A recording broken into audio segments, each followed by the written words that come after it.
Howdy, RJ, sort of back again, a couple minutes late. I apologize as an old fart about how the hell to get myself onto the right YouTube channel and how many YouTube channels I have and all of that. So I'm still really an idiot novice on this, and I apologize for being somebody from the 20th century trying to get used to the 21st century. Yeah, Spokane, we got a problem. Yeah, been there, done that, Fino. A thing that I just woke up this morning figuring out, my brain told me that I needed to do a physical kind of sketch model of Noah's Ark. I'd already heard that Kent Hovind had declared that there were 8,000 kinds aboard the Ark, and I go, gee, we should be able to figure out how much volume and space is required to do that. So I realized that I wanted to independently kind of model how big the Ark is. And I'd come up with a, or what if you built it out of, what, 4x6 wood, which is probably way undersized for the main frame, and then you had 2x6 decking, and then 2x4s to support the interior spaces and a central hallway to kind of give the maximum possible spacing to contain everybody. And if you assume something like 20 cubic feet per organism or per kind, how much volume would that involve? And so I was just in the process of starting to run up numbers to kind of see how well that works. And then as well, trying to document, where do they come up with the 8,000 kinds thing? If they're running at family level, we know there's 20 families of dinosaurs, which covers a hell of a lot of turf for a kind. Whether or not you can actually stretch across how many things connect up on it, and whether or not they bothered to put that in. And the other interesting thing is to try to document how many of the kinds are still around, because of course the whole purpose of the Ark was to preserve things. Oh, Tony Vincenzo, I lived in Kent, Washington for a few years. Yeah, gosh, I'm trying to think of where that is, whether that's on the west side of the state or farther down by Pasco area. You'll have to refresh my memory on that one. Washington is a fun little state to work with. Anyway, I've got this basically Arkomatic, which I'm trying to kind of put some numbers to things and figure stuff up where I can vary the numbers depending upon stuff. And at the moment, it looks like under my very liberal parameters, I can get like 6 decks on board the Ark. And it's about 500 feet. Close down the spreadsheet because I was busy doing something else. Let me pull that back up for a moment and see what I can do here. 20 cubic feet, that's barely 2 meter cubed, isn't it? Yep, I was figuring 1 cubic meter as an average, because remember, some critters are little tiny little kinds, and some are quite big.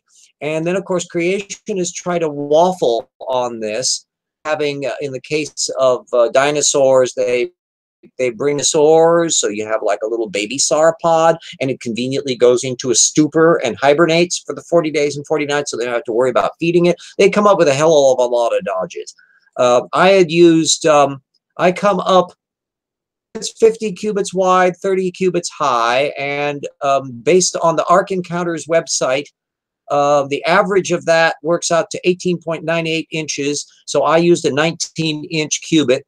And that works out to a 475-foot long boat that's 79 feet wide and 48 feet high, which is 1,786,198 cubic feet volume. And now I calculate that at 20 feet per kind, 8,000 kinds yields 160,000 cubic feet of physical space minimum to accommodate them. Then you've got to figure out the infrastructure of hallways and how much wood is taken up building the ship. And that was the next thing that I started to calculate.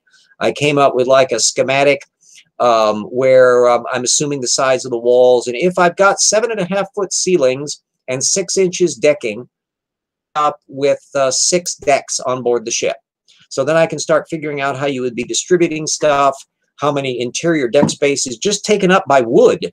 And that's assuming very generously high-stress wood. It may, in fact, be much bigger than that. And then you have to figure out how much space for food. For that, of course, these somnolent sauropods don't actually have to eat much. I guess, you know, you give them some, like, chicken broth or something. And what kind of chicken would they have on board? You know, and then, of course, there's the slight poop issue and all the other kinds of little fiddly bits. But if you look at the stalls in the Ark Encounter, they're floor to ceiling and much bigger than a cubic meter. So I don't know whether or not it's physically possible to do that with 8,000 kinds. And what are the 8,000 kinds? How do they come up with the numbers? They're basically tripping around with families. Some of the ones are very peculiar. They're very vague about insects. And of course, they don't want to have any fish or anything on board. Let's see. Just the amount of tiny frog species is mind-boggling enough. Yeah. Oh, 15 miles away from Seattle by Boeing. Oh, okay. Yeah, that's right. Okay. Sorry, I digress on the stuff. Yeah, the mammal types, we've got pretty well detailed listings of those, and we know that they have at least one synapsid on board the Ark. They've got a picture, a little animal of one in the thing. I can't remember which of the groups it's from, and I don't know whether they've got a Dimetrodon and that kind of stuff, but they're trimming it down a great deal. I know they're much. I think they just show 2 per booth, but there are trying to figure out how you're going to handle dinosaurs. Then, of course, specialized foods, the koalas and all that eat a particular kind of thing, pandas, all that sort of stuff. So I'm kind of curious to know whether or not anybody's actually created that kind of thing. So I'm now starting to create a spreadsheet where I'll try to incorporate all the data to make a uniform thing. We got something going on about snow blades, are unknown saw blades. Well, what are those? You must have went through to make it. That name does not ring a bell on that one. You'll have to refresh me. You may have stumped the RJ on that one. Saw blade. I don't have my bibliography up, so I can't do a text search on that right off the bat. Around are they a variety of insect or what? Saw blade. Oh no, you're literally talking about saw blades as in cutting wood. Oh, that's another interesting area to figure out what kind of carpentry and stuff that was involved. We know that it's supposedly made of a particular kind of wood, gopher wood, which they're not entirely sure what the hell it is. And the other major problem has to do with the fact that nobody could figure out how to build a boat that big out of wood that doesn't leak. Oh, it's the tool, RJ. Yeah, I'm a little slow on the uptake after the panic of trying to figure out and frustrating poor scistrike, trying to figure out how to get my YouTube channel going. It's yeah, you got more than one damn YouTube. One that's on the AOL and one was on the Google Plus, and we're trying to figure out which one's which. And I know I drive poor side nuts on this, but for me, it's counterintuitive. Yeah, bronze saw blade on my default. That should be fun. Yeah. Then all the matter of how they would go about caulking the thing, and then the physical infrastructure of where you feed everything. Now, of course, creationists have this silly dogma that you've got no carnivory until after the flood or after the fall. There's a certain amount of vague confusion. Those of you listening may have heard that vague confusion comes about in creationists thinking a lot, and this is one of them. So Woodmarap had done his feasibility study for the Ark, but he was really vague about how many kinds there were, and he was kind of vague on a lot of structural details and stuff. So it's kind of a thin book. It's only like 150 pages long. I bought the stupid thing. So I figured that I'm going to have a little bit more fun to work with. The current design, of course, at the Ark Park is this wonderful super tanker design with that big prow in the front that's very common in modern ship design. That they've done a really good work. They apparently imported a bunch of Amish woodworkers who did a really spectacular job on the physical infrastructure. It's just glossy pretty, but of course it's designed as a tourist attraction, so they're not really that close on dealing with just physically how many listings there are. And as far as I can tell from Ken Ham, you can't get a listing of how many kinds there are on the Ark. You'd think that would be in the brochure available to the public. Let's see. The only mentioned vegan is man. Well, the creationists. Yes, the backside, RJ. The dogma is that tyrannosaurs ate melons or bark, and metabolically, this is just hilarious. We also know examples of carnivory from coprolites, so we know things are eating stuff as far back as we can tell in the vertebrate fossil record. We, in fact, have quite a lot of coprolites popping up from the Permian in relation to therapsids and all that. sap or tar to seal it, but not sure where the tar would come from. Tony, yeah, good points. That shipbuilding in 2500 BC, we know the Egyptians had built some ocean or seagoing, at least in the Mediterranean. We know there's an awful lot of ship going on at a rudimentary level. Remember, the natives of Australia got there by boat, but of course it was probably a little bit more rudimentary canoe type stuff, but that was 40 to 60,000 years ago, so that's way back. On the Ark, the T-Rex is fed grain. Isn't that sweet? Yeah, yeah. That even there, as far as the creationists have speculated, in the wild, supposedly they were melon and bark eaters. And we now know that they have relatively slow movement for an animal of that size. That helps support the idea that they were more scavengers. They have really good olfactory things. That was the part that Horner had made about the fact that there's a case to be made for basically let something else kill the animal, and T-Rex can jump in and scare the shit out of everybody else in the same way that hyenas can come in and chase predators away from stuff and then scavenge on the stuff they didn't themselves kill.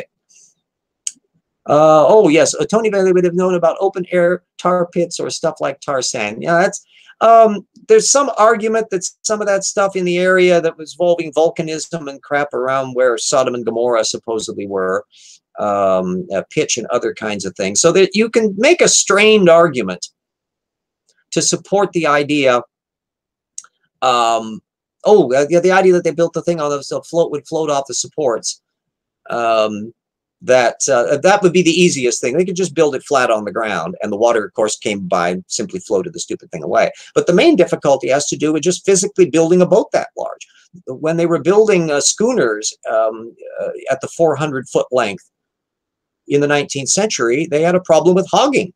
The physical boat can't quite stay together well. It tends to bend in the middle from all of the weight, and that causes leaks to occur. And they had to start iron reinforcement of schooners in the 19th century when they were getting to that length. And the width of the ship is a little wide by comparison to typical ships. The proportions are very unusual. Where they came up with it, that's a long, fascinating tradition, because there's different definitions and numbers that popped up in the old Babylonian lore relating to the Gilgamesh floods and Atrahasis and all that. There are a bunch of different flood stories that appear over time, and they have slightly different parameters. And the cottage industry of trying to figure out what the Ark looked like is like the ones trying to figure out where Atlantis was and or when the Exodus took place. And you've got a bunch of people all trying to ferret what was probably a largely mythological story into real reality, and they're never quite going to make it fit. Oh, it's not sealed when it goes into the 3 office buildings. You would have a convertible boat with a load like 9 in the back. Yeah. The older versions of the Ark are basically a giant box. And the cute version that's at the Ark Park is much more scenic and much more sophisticated, but I'm still not sure whether the numbers can physically come up. They also needed steam pumps to get the water still leaking out. Yeah, that's a putative case with the Chinese fleet that was done in the Ming Dynasty, that eunuch Muslim who was the guy that handled the big fleets that went out across the Indian Ocean all the way to Africa and into the Persian Gulf, basically to show off how spectacular China was during the Ming Dynasty. And some of their boats, if you accept the records, were getting into the range of Ark size. And I think that if they did in fact build boats of that size, there would have been a high likelihood of pumping problems, waterlogging. And in fact, there's evidence in the text that suggests that they had leakages, that there's a reference to the fact that they had fish tanks in the bottom of the ship that would have fresh and salt water things. And I think that's because they had leakage problems. And somebody came by as a bureaucrat and was saying, why is there water at the bottom of the ship? Oh, we have we have places for fish that we have in the bottom. This is all designed. Yeah, pay no attention to the man behind the curtain. So some of this may be rationalization on the part, and then others have argued that they probably didn't build them that big to begin with. So there's kind of a debate going on in the Ming Dynasty fleet issue, because we don't have any physical representations of the thing. Yeah, let's see what we got. Yeah, it looks nice, RJ, just like all the answers they needed were in Genesis. Yeah, it's always difficult to fit a story into reality if it isn't actually true. mindset that cherry picks stuff, that looks at little bits and pieces of blips of information. And you find this in all religious apologetics. You find it in the Mormons, you find it in Islam, you find it in Hindu, any of these ones where they have done things that mandate stuff that's actually true, that they've got to somehow fit it in, because they can't allow the text ever to be just cockamamie wrong. They will not allow that. So anybody wanting to discuss the Ark issue has to go into the history of shipbuilding, and not merely river barges, but also oceanic trades. And you can infer stuff. At the moment you start opening up these can of worms, you can start checking out how people were communicating. There's a good circumstantial case to be made that there was trade going back into the Bronze Age into Britain, which was an island by then. And the tin deposits and stuff, some of these places, Malta, has been an island, and there's copper deposits on there or not Malta, I think it was another one, Corfu or something around in the Mediterranean, where there was a famous copper deposit. And so going way back, there's only certain places you can get certain things, and so there's huge trade networks. Now, when you deal with other stuff, like the silk deposits, the silk trade, a road from China, that goes quite a ways back, but that's all just people trading with people trading with people trading along a land route that doesn't require any oceanic travel. But you do have other things in regards to some of these oddball islands and trade goods that show up that give you clues as to how much of a network went on. But you don't need a ship 400 feet long to do that. Up and up and down. Yeah, already alarm saw. yes. 400-foot ship has to have a lot of flex. Yeah, that's one of the dynamic difficulties of that. So modeling the stuff, I'm not going to be doing any dynamic material. There's a bunch of ship designers that have played around with this stuff. But I'm just looking at just the volume aspect of, is it physically possible, feasibly, to cram 8,000 kinds in? And what happened to all of them? This is something that no creationist really likes to think about. And they can get away with not thinking about it if they don't try to list all the kinds. The moment they try to list the kinds, then you have to put a little marker that says extinct, extinct, extinct, extinct, extinct against them. That's going to apply to all the dinosaur kinds. So we know at least 20 dinosaur kinds, all of them went extinct, except for supposedly, apparently some remnants, stegosaurs, were traipsing around Cambodia during the Middle Ages, according to some of the arguments. And then supposedly some sauropods were wandering around in Africa, but never quite close enough so anybody can actually take a good damn picture of them. So it's all highly anecdotal or strained arguments. The Cambodia case was a misinterpretation of the artistic conventions of the Khmer, all just kind of dumb stuff. But that puts them in the ballpark for ancient astronaut gang, because they use exactly the same tendentious reasoning to support the idea that King Pakal, resting on his stupid funeral pyre block on his tomb at Palenque, was representing an astronaut controlling a spaceship. Yeah, you know, your typical astronaut who's barefoot, who's lying on a chaise lounge that looks like the Tree of Life in Mayan iconography. Yeah, that's your typical design for Mayan spaceships.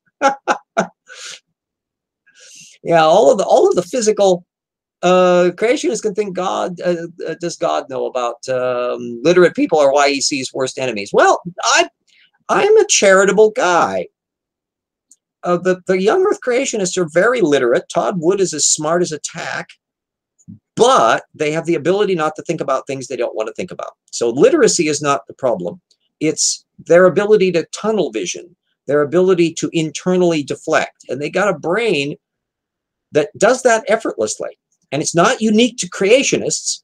Anybody that believes something that's really not true is using exactly the same methodology. They're just having a different set of content. That's the core issue that I've been trying to bang over everybody's head in the TIP project, that there's a common mindset of people who have the ability not to believe things that are really not true.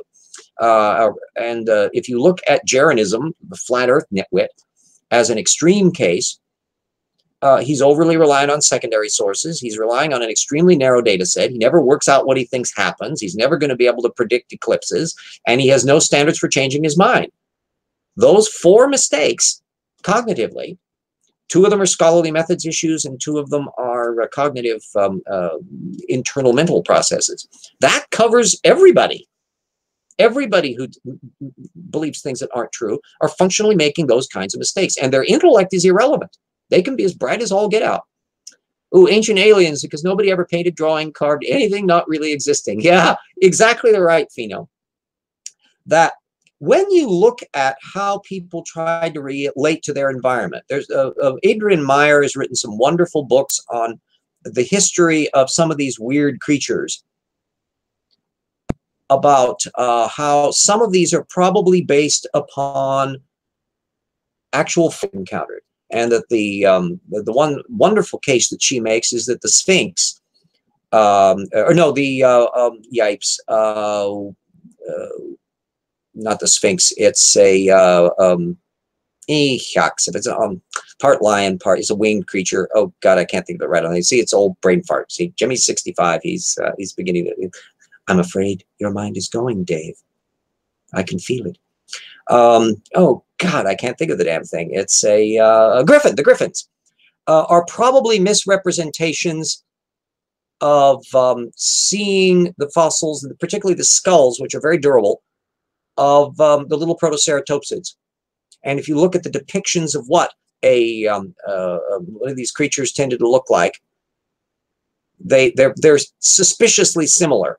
And they just tacked on a little bit else to turn it into a dragon-y kind of thing. And the whole dragon lore, as to how many legs the damn things have, it's very easy for people to depict basically 4-legged animals with extra wings attached. And that's a hexapodal vertebrate. And there are no hexapodal vertebrates. And you wouldn't make any difference if you did, because you can't get an animal that big to fly. So it's just dynamic that you can't have muscles that are strong enough, fuel usage. There are limits to how big a flying animal can be. If you're a glider, you can get to be as big as a condor, or you can get to be as big as one of those giant pterosaurs, Quetzalcoatlus and all that, but that's glider mode. Flapper types are much, much smaller animals. You're looking typically at the eagle as about the upper range of active predator flyers in that respect. And then if you want to do something as spectacular as a hummingbird, you're going to be feeding all the time, and you're going to be tiny little animal, because that's as big as it can get to pull off that little trick. Let's see where we are on the side feeds here. Check out the carving pics from Puma Puku. Some, yeah, new mats can build for around 30, thinking maybe, yeah. There's a lot of fascinating forensics as to how people depict stuff in their lore artistically. The Cambodian stegosaur is just an example of probably a pig if you look at it without the stupid little leaf motifs, and they just filled in leaf motifs constantly, and some nincompoop thought that was the plates on a stegosaur, but the rest of the animal doesn't match up at all. It's a somewhat stylized a domesticated pig, most likely. I've mentioned before, but I'll point out that it's pretty good case for me that the behemoth of the Bible is probably a hippopotamus. It fits it perfectly. And we don't have any pictures of the kinds of stuff. But you still got the fossil record to contend with. Yeah, we got on Andy, blah, blah, blah, blah, blah, blah, blah. That's new mats can go around 30 thinking. Yeah, I'm not sure where that's fallen along. One thing I just researched before I was starting on this Stuke Arcomatic thing was some material on a folded deposit that Tammy on Twitter, she's a young earth creationist nitwit, and she put up a picture of this incredibly folded rock deposit where she goes, aha, this is from the flood. And we tried to pin her down about where she got this from. I had never seen the picture before, and I wasn't going to try to hunt around all of the internet to find it. And the other guy, Genesis guy, Mark, finally burped out that it's Crete. So he obviously knew about the context of the thing. Well, the moment I had that, then I started doing some Google searching on the geology of the thing. And it turns out that it's relatively new stuff. Physically, the deposit's quaternary. It's not really, really ancient. It's not dating back to the dinosaurs. And it's part of the very busy geology of the Aegean over the last 10 million years that there's been relatively little work done in English on it. There's some German geologists who've been fiddling around it. Only in 2007 was there an actual comprehensive cataloging of all the Cretan weird geology deposits, and they just started to do work on some of the detailed geology of the area. So that's another one that I'm putting on my follow-up, and I'll bet creationists don't follow up on this, and we'll see how long it takes to filter through until Joe Sisniski pays attention to it. Yeah, the old Scottish, some people say the behemoth might have been an elephant.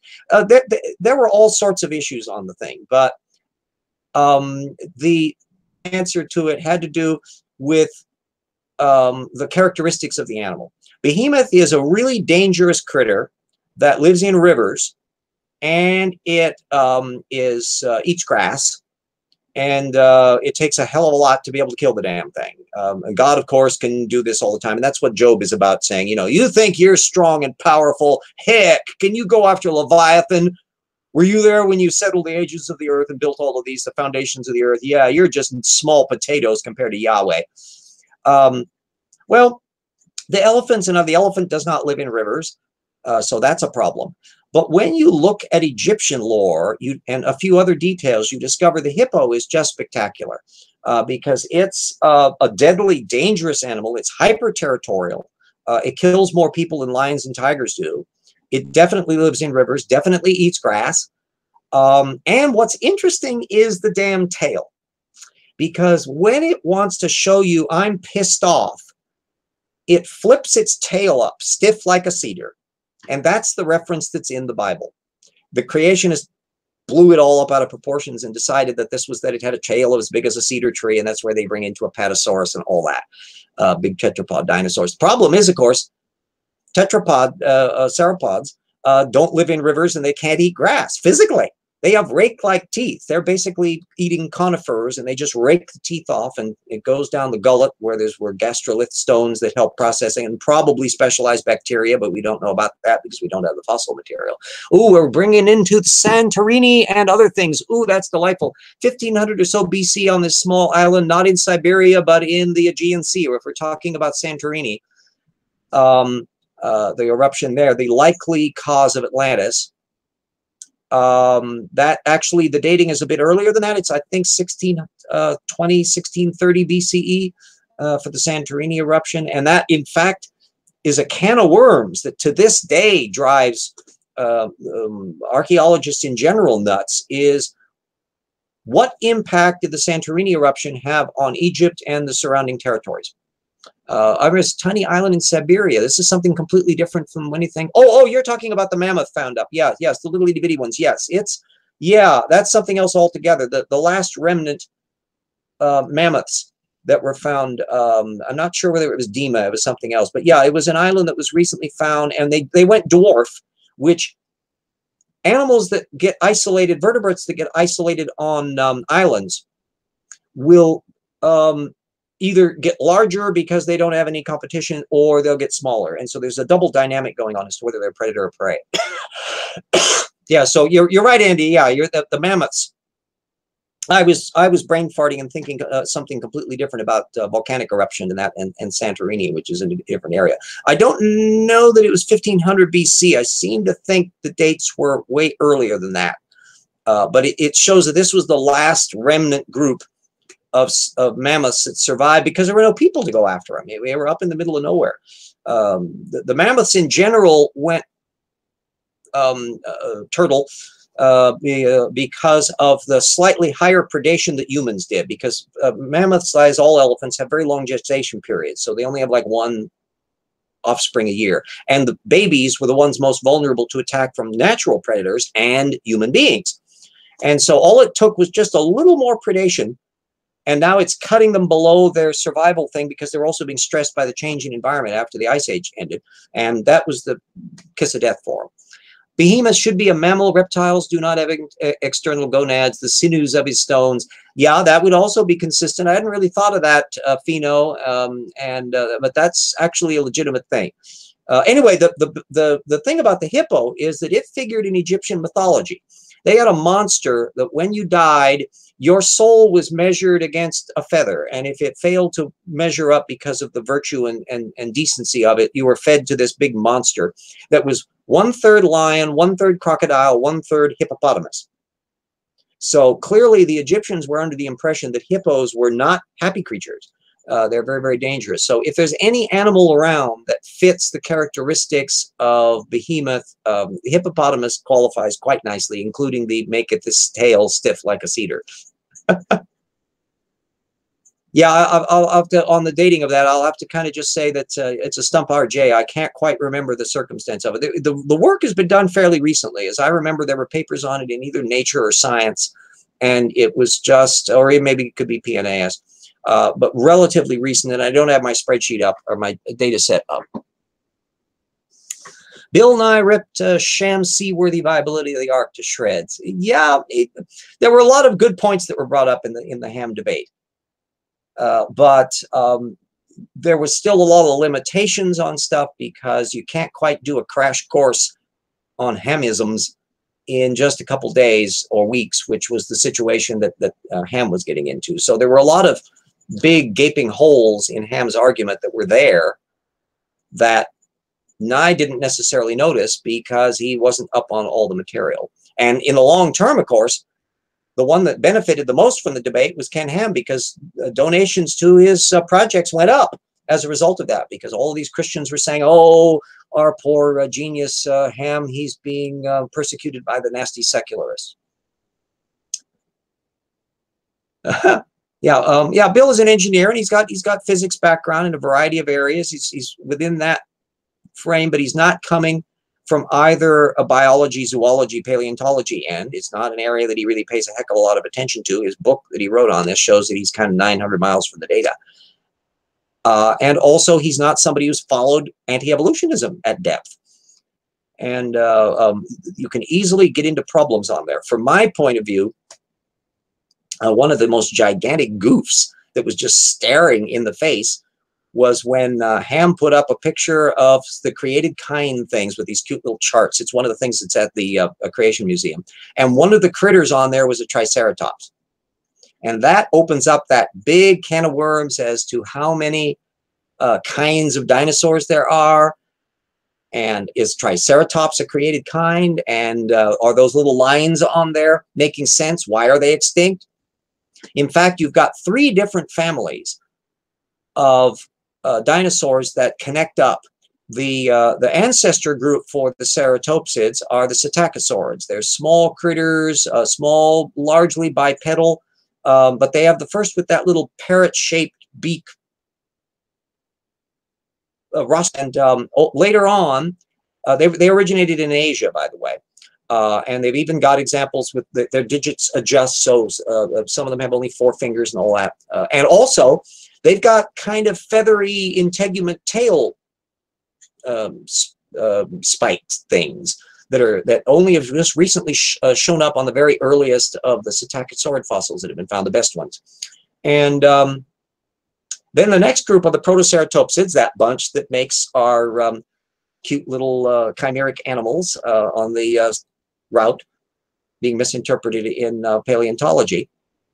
And then those are now exclusively bipedal animals. They live in Asia and also spread across what was forming in the contact with North America. So you find them on Tanoceratops and all of that in the dinosaur lore in North America. And it's from that group that the ceratopsids developed. As far as we can tell, they are a North American taxa.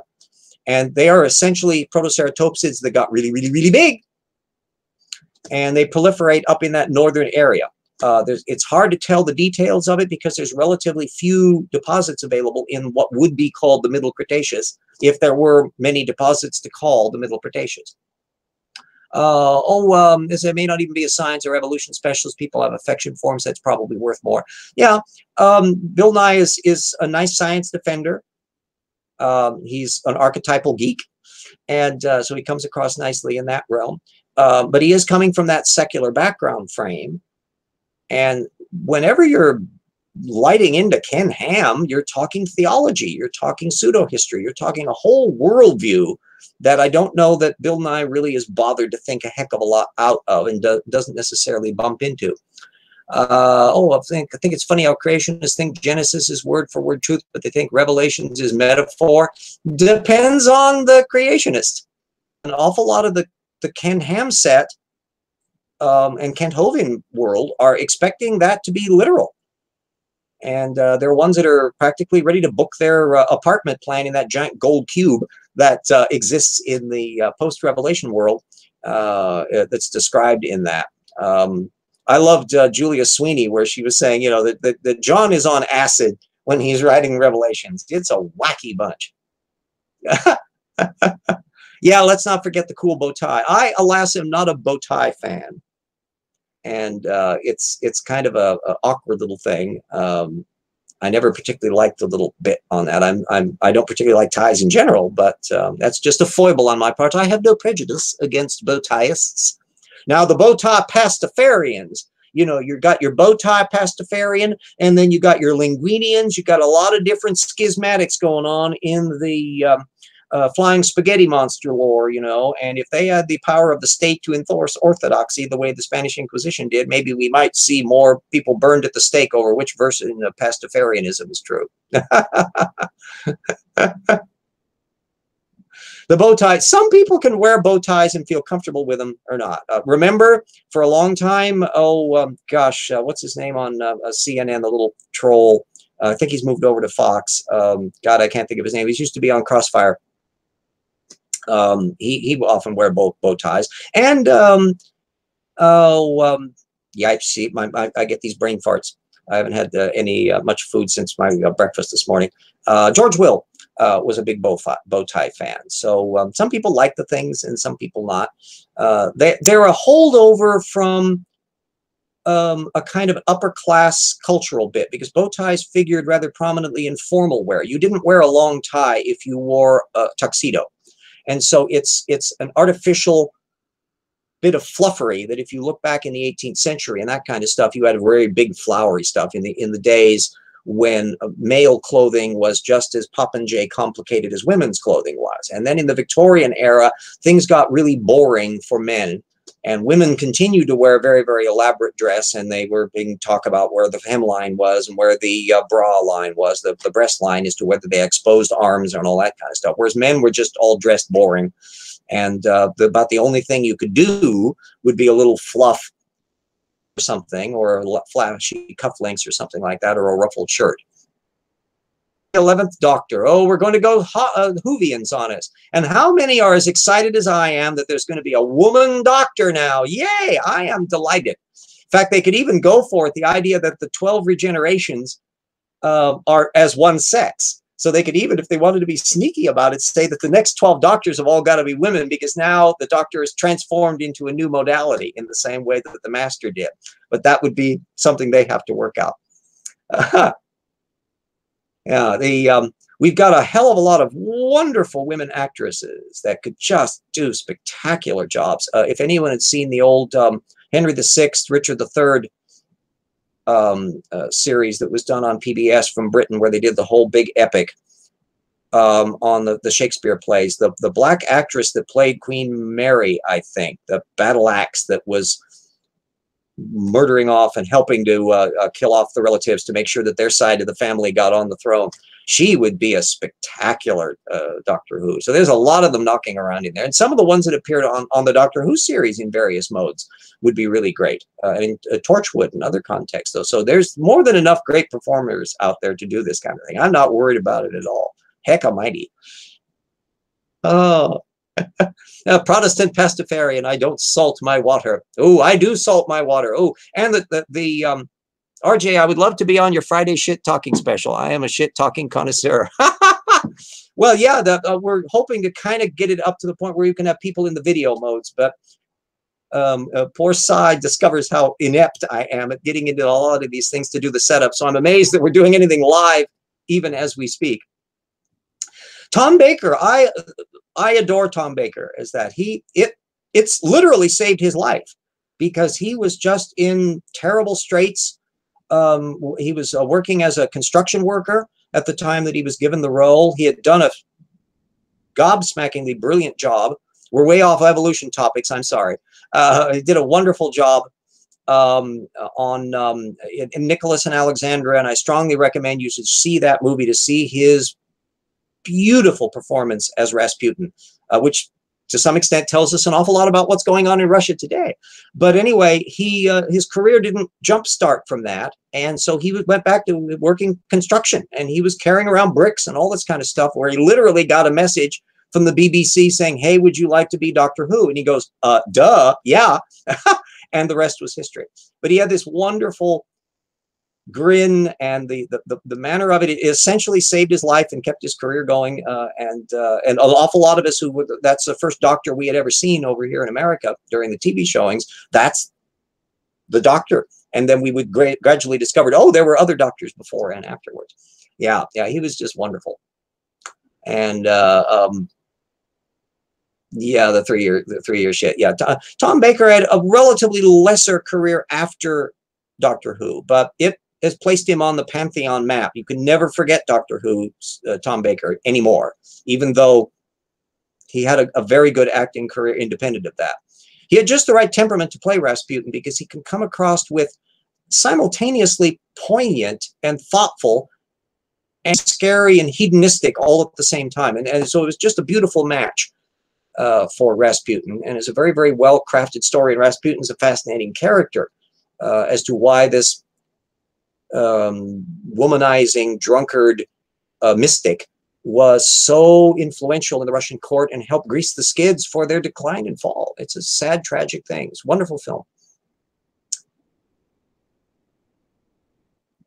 Yeah, Doctor Who is an amazing phenomenon, and it can deal with science issues. Generally speaking, they accept evolution and geology and the universe as it is for real. They imagine a lot of fictitious stuff, but nevertheless, it's secret propaganda for a secular, rational universe, as an awful lot of science fiction tends to be. Oh, Dr. Evolution is our theme tonight, right on topic. Well, science fiction, when it's on its game, the way the universe really is. And so it's no coincidence that somebody like Robert Heinlein or Arthur C. Clarke or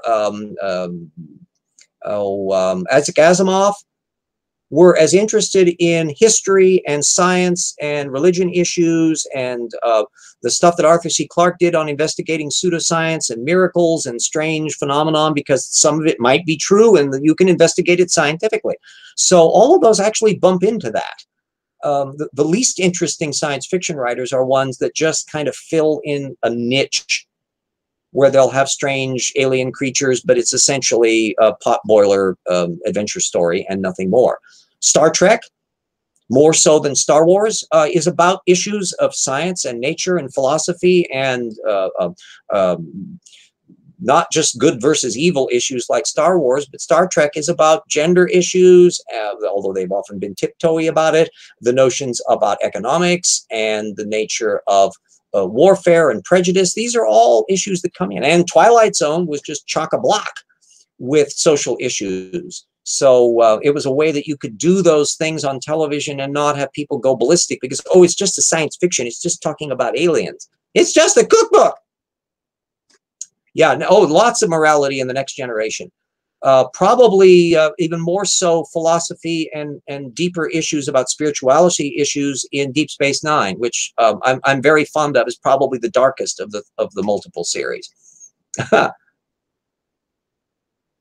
USGS for 35 years. Well, yeah. And of course, the fact that the current administration is cutting back on the earthquake warning system that was nearing completion. Because, in fact, I had a Twitter exchange with some nincompoop who I think was in Ann Coulterland on it.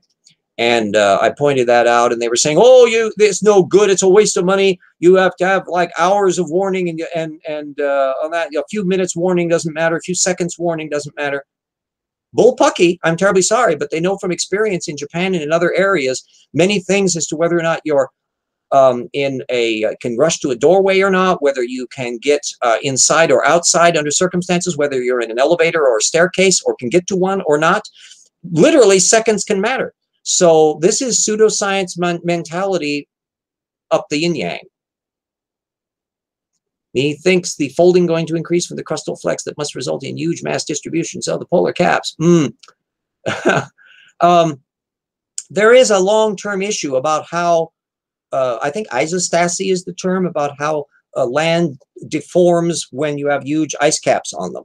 And that changes the sea level in the same sense that putting bricks in your bathtub is going to change the water level, or putting you in the bathtub. And as that stuff melts, then no longer do you have that mass on it, so the land rebounds. And so there's a whole bunch of factors about the dynamic stress of how rocks and things work, in addition to the sea level factor that just comes from how much water is being dumped into the system. Hello, Johnny's here. Hello, Johnny. I wish I were in the direct line so I could comment directly and put stuff up on the conversation, but as scistrike knows, stupid RJ was behind the curve on getting my menu thing set up. We were trying to put a thing on my regular video channel that involves having 2 different damned addresses and blah blah blah. So my failure on that. Pretty much watched the whole Enterprise back to back. I think that was really underrated. I would agree, Tim. They had, as usual on all the shows, they had a lot of wonderful supporting players in the show. And you had a wonderful cast of people who were quirky. A lot of the whole Star Trek series, particularly once you started hitting Odo in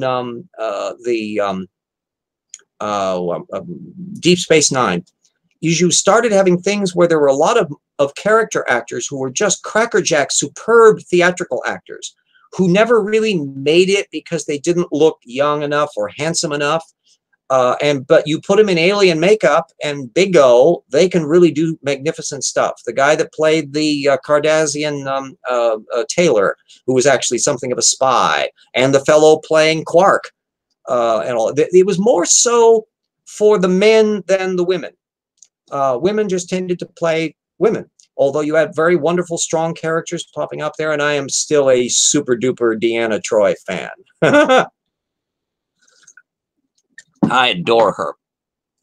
So we've certainly wandered all over the place, far away from the land of evolution. We're nearing about the end of the hour on here. Anybody got some additional questions?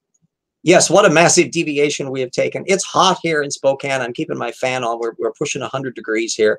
And I got sidetracked because I was going to try up a discussion with Jackson on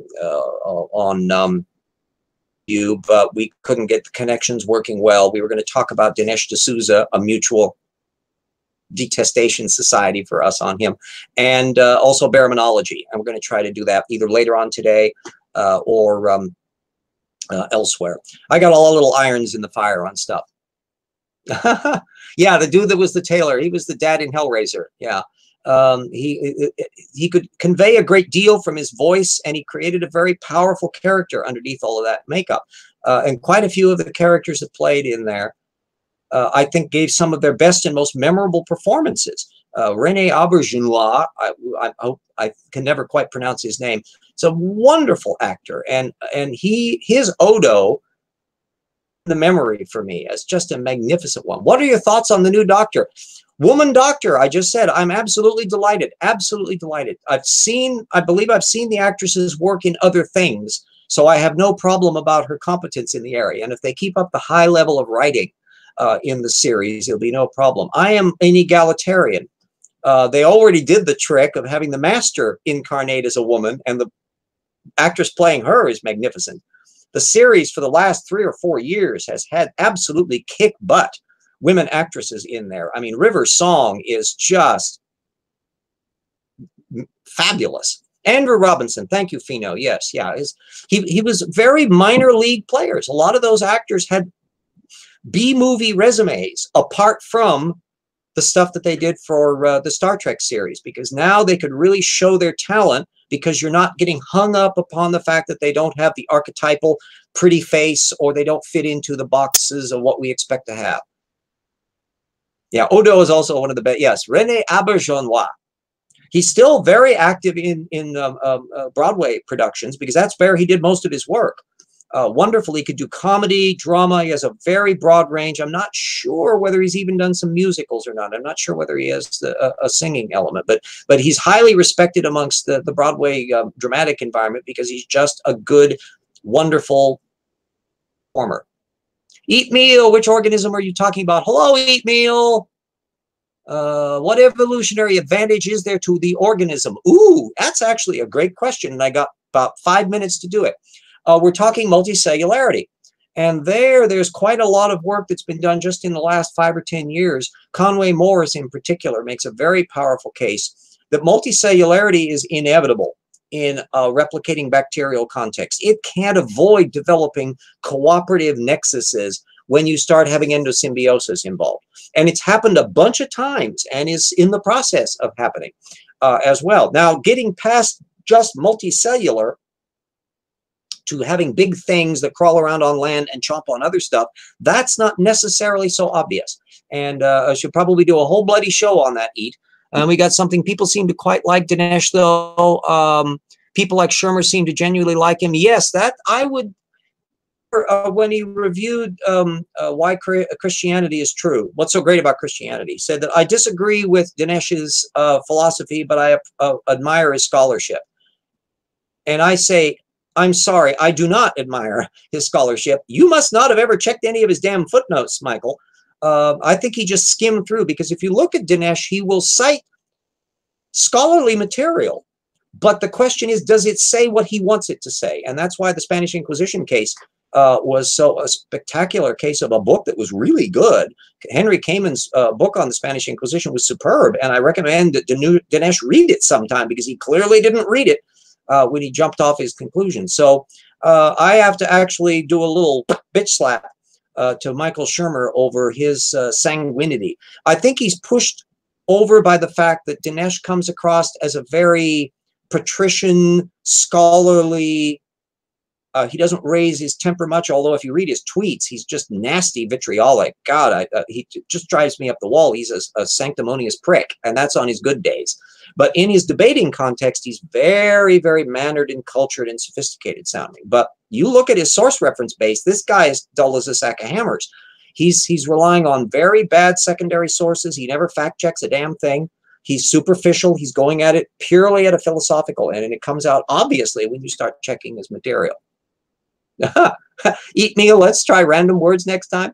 Yeah, but the multicellularity issue and why organisms are a good thing and why they're, I would expect to see a certain level. You know, you can have a microorganism size multicellular organism. In fact, most of the little critters that are multicellular are really tiny. And some of them live on inside of us, like the little mites that live inside of our eyebrow or eyelashes and all sorts of things. We're a habitat. But bigger critters, that has other factors. It clearly had to do with the oxygen level that was rising. So you have to figure, is oxygen rise as a dynamic system in evolutionary systems inevitable or not? And we don't know, because we don't have any other examples. If we can ever find life on the oceans of Europa, whatever they were made of or not, if we even found strong evidence of once life on Mars and or current life bacterial on Mars, which is a long shot. I'm not holding my breath on this. To Deepak generator, that's Deepak Chopra. If we're something about that, we're on a completely different subject. Stephen, possible, I only know that 100 Fahrenheit fever region is roughly 40 degrees centigrade. Yeah, well, 100 is warm. It's not nearly as bad here in Spokane because we have low humidity up here. It's a dry heat, and we can kind of get away with that. But it's still stuff where you got to keep hydrated and all of that. And I try to keep, I got the furnace pump going so that it's pumping the cool air from the basement. It's always like 65 degrees down there, and it makes it kind of handy. Is Ken Ham even a citizen? I don't know. He may have actually become a citizen by now. He's been here long enough. 6'4", most humans are tiny. Yeah, that's quite true. And we've gotten less tiny recently. If you look at a mansion typically that's built in the 1880s and look at where the railings are, you discover just how short everybody was. And although you have people that are over 6 foot in the case of George Washington, they really stand out like a sore thumb in their environment. Now, if you look at the diet changes, Japanese kids have gotten much taller in just the last 20 or 30 years because they're eating more meat, more beef. And they're getting to have high cholesterol and more risk of heart attacks, just like us Westerners. Isn't that nice? Ice on ham, great idea. Yeah, I really don't know. So that's a stumper. I don't know. Or the same thing with Ray Comfort. He's an Aussie that's come over here, and so I'm afraid I would much rather an infestation of kangaroos than an infestation of Ken Ham and Ray Comfort. Not at all nice. 5'7" to the tallest in my immediate family. I'm about 5'8" in bare feet, 5'8", 5'9". And of course, when you get older, you kind of shrink down a little bit. So I imagine I'll lose a little bit of height on that stuff, and don't have nearly enough food to run on lately. So I'm thinner than I would be normally. I'm probably about 5 or 10 pounds less than what I should be on this. But the whole dynamic, when you hit Homo erectus, you start having relatively tall, narrow people. And they're living in an environment where that's an advantage. The less surface area you have for the sun beating down on you, the better. You're much stockier Neanderthals and that are living in a different environment. So you can see a little bit of that in terms of the luck of the draw and how that works out into phenotype variations within our own species and within our close cousins. And then, of course, you got the strange little hobbits, that are probably unusual Homo erectus. I think that's the current view on that. Comfort should be a Kiwi. I would not want to insult the Kiwis by attributing, but yeah, New Zealand. The accent's generally familiar. So now we're off onto, in the last minutes before we shut down here. I'm hoping maybe that I will be able to go over and have my discussion with Jackson as instead of the usual after show that tends to run on for hours and hours. So I'm going to say no after show today, but we're going to have a video hopefully with Jackson. In fact, I should probably go over there and check on that to see whether or not he's still that. If so, whoops, the wrong damn, there we go. It's slow and molasses here. Dinesh D'Souza keeps on going. Shuts up. Let me get Jackson Weed up then here and ask him, are we still...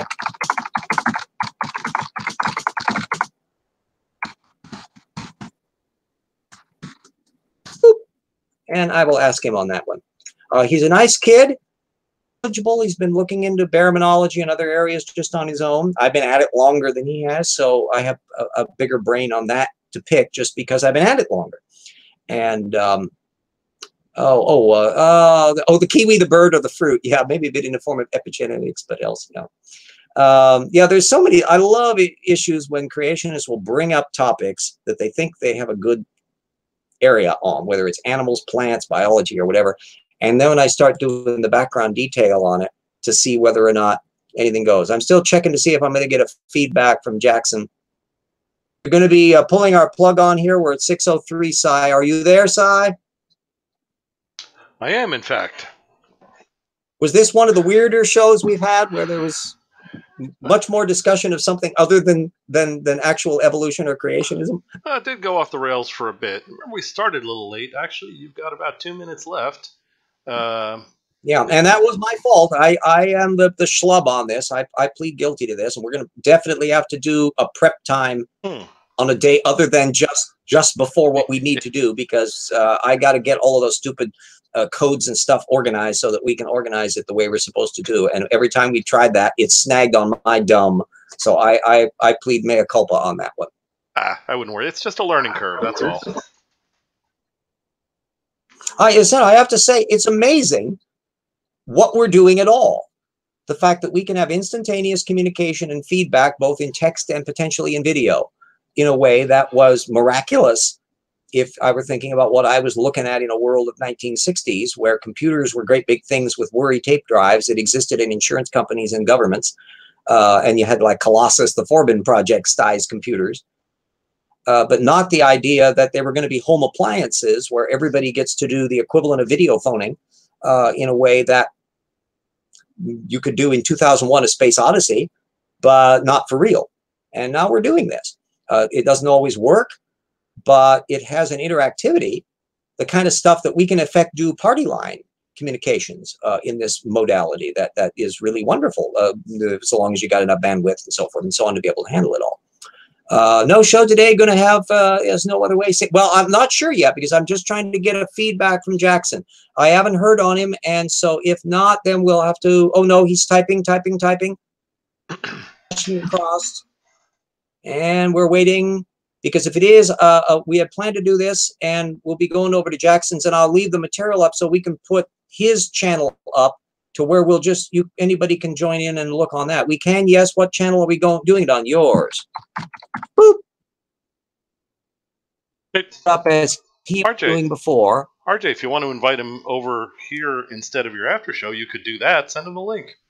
Oh, well, I can just put, let me try since we're, let's do this. Hey, all right, well, I'm pasting in the thing for this Hangouts, and hopefully that's what we want, right? Yeah, and tell him, yeah, you'll do it on the channel you're on, if you like. And, all right, so that'll be starting up here. All right, that's good. Everybody can just stay where they are and watch you, I guess. That's the people. Now, can we bring Jackson in on his camera? Well, yes, and if you give him the link, he's in. Yeah, I sent him the link here, and so he can pop in. Yeah, we should. Right. We'll try doing camera. All right, let's shut this one down then, and we'll see if that. I will be moderator. Yeah, so you can tell us when we're doing something bloody stupid. I don't even know what the topic is, but if somebody's talking over somebody, I will issue the clam up. Well, we were going to talk about Dinesh. Here he is. Hello. We were going to do Dinesh D'Souza and the Spanish Inquisition stuff, and because he has a low opinion of Dinesh D'Souza like I do, and then we were going to talk about baraminology. All right, let's kill this one, and then we'll reset. Everybody stay in it. So I was going to conclude this, but we're still on this Hangout, and we'll continue with the after show. So just hold on there. Bingo, thumbs up. Can you say a word so we are getting your audio? Off my camera also. Can you hear me? I think I'm going to turn my camera off. Help save a little bit on the bandwidth, and that way we can just go with audio if that's okay. Off too, yeah. All right, let's here. I'll shut this down. RJ, I'll play your closing for your Evolution Hour here. Thanks for joining RJ's Evolution Hour, everybody, and we'll be back. Please let me put in the shameless plug. Okay. Please go to the damn Patreon if you can. You'll see the website up there in a few moments. Please, please, please. RJ needs it.